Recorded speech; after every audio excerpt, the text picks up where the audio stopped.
words. So I wrote a few things down. I may have to read through this to get through some of this, so excuse that. But family and friends, my distinct pleasure as the oldest child and the best man to the toasted bride and groom tonight.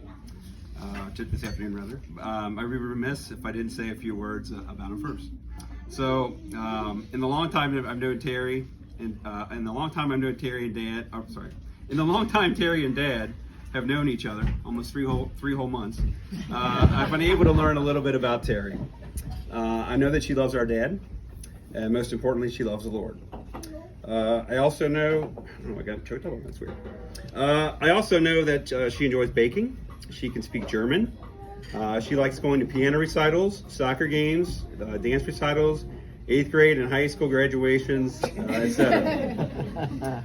More importantly, I know that when she's at these events, she's present.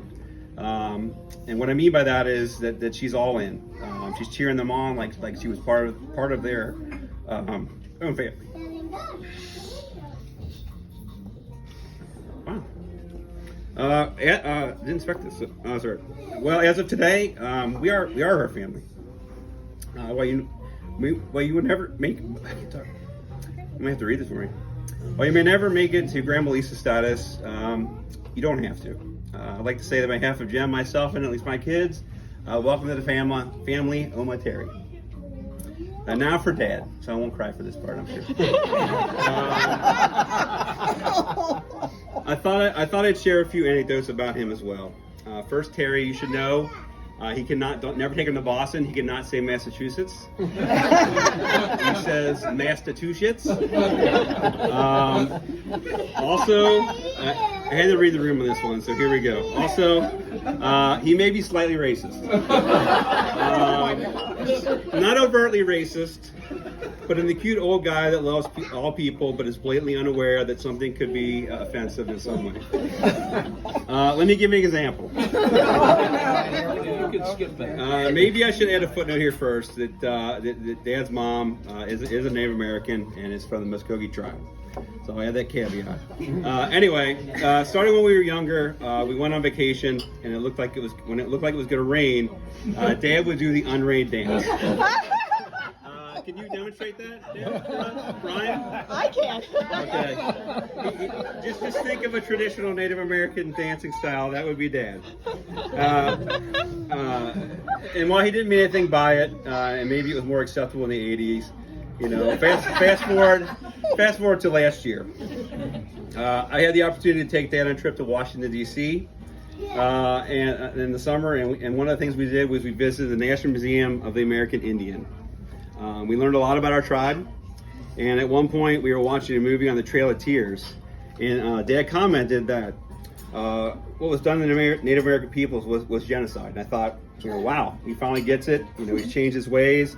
But I would later find out that he spoke too soon. I spoke too soon, rather. When we left the museum, there was a storm cloud coming our way, and we had a fairly long walk to our car. So what does Dad do? Right outside of the museum, the unrained dance. Oh my God! So he's out there, people dressed in their native attire. He's out there doing this dance. My jaw hit the floor, and two of the whitest of white guys outside of the National Museum of the American Indian. One of them's doing a crazy dance, and I said, Dad, you can't do that here. They're going to shoot us with a bow and arrow. I really didn't say that. What I said was, Dad, you can't do that here. They're going to throw a tomahawk at us. What I really said was, Dad, they're going to scalp us. No. Well, I guess I'm my father's son. I guess I'm my father's son after all.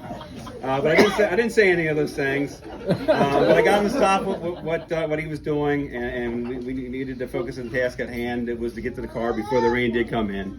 The thunder and lightning, if you remember that walk, thunder and lightning, big cloud coming in all around us. And then we got to the car, not 30 seconds later, it started to rain. So I guess, Dad, maybe there's something to it. I guess the dance works. So. Oh, it does. All right. Now that we have the embarrassing stuff out of the way, for those of you in the Brass family that don't know our dad, at one point in his life, he was on the path to become a priest. In his words, he said that he liked girls too much, and that's why he didn't do it. But I know that was yeah, it was a short path. Yeah, he said that jokingly, but I realized that that wasn't what the Lord was calling him to. His true vocation in life was to be a husband, and he happily lived that vocation with my mom for 43 years.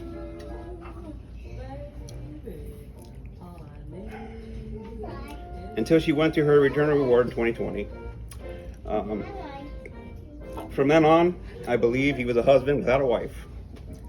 Dad always thought that he was going to be the first one to go, and because of that, he struggled with how things happened. I told him that he must have done his part in their marriage to get Mom to heaven, but joked that he needed supernatural help to get him there. And that's why Mom went first. And one day out of the blue, Dad met Terri. Dad and I had a long talk right after that day, and I mean a long talk. We talked for almost 2 hours. He was so excited and couldn't contain his happiness. And I was very happy for him. One thing that struck me was that he mentioned that during the course of their conversation early on, one of the things Terri said was that she wanted someone to help her get to heaven. I got chills then. Dad and I had that conversation, and here's a husband without a wife talking with I believe, a wife without a husband. I thought, this can't be a coincidence. Then a few days later, he tells me, I love her. And I asked her to marry me. And she said yes. I was really taken back by that for a moment, but quickly realized that they were both just following their vocation. They were following God's will for their lives. Some take a lifetime to get to that place, but they got there in record time. So that brings us to today, the fruition of their yes to God. Before I offer a toast, I'd like to offer some words of wisdom from a scripture passage that came to mind as I was writing the speech last night. And I waited till the last minute, I won't go into that. It's from Ephesians 5, where Paul writes, husbands, love your wives as Christ loved the church. So how did Christ love the church? He loved it so much that he gave his life for it.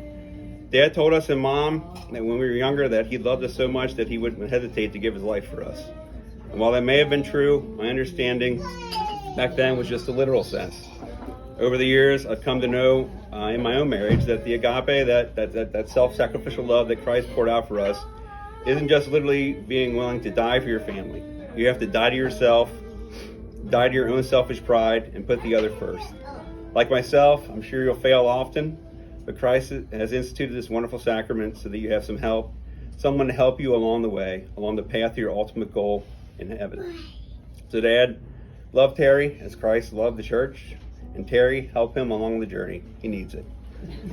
So as we raise our glasses, let us toast Terri and Dad to faith that would keep them on the path to a life with the greatest joy, and to a love that will never fail. To love.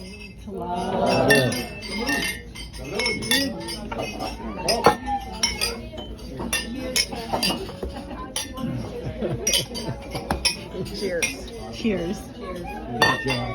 Great job.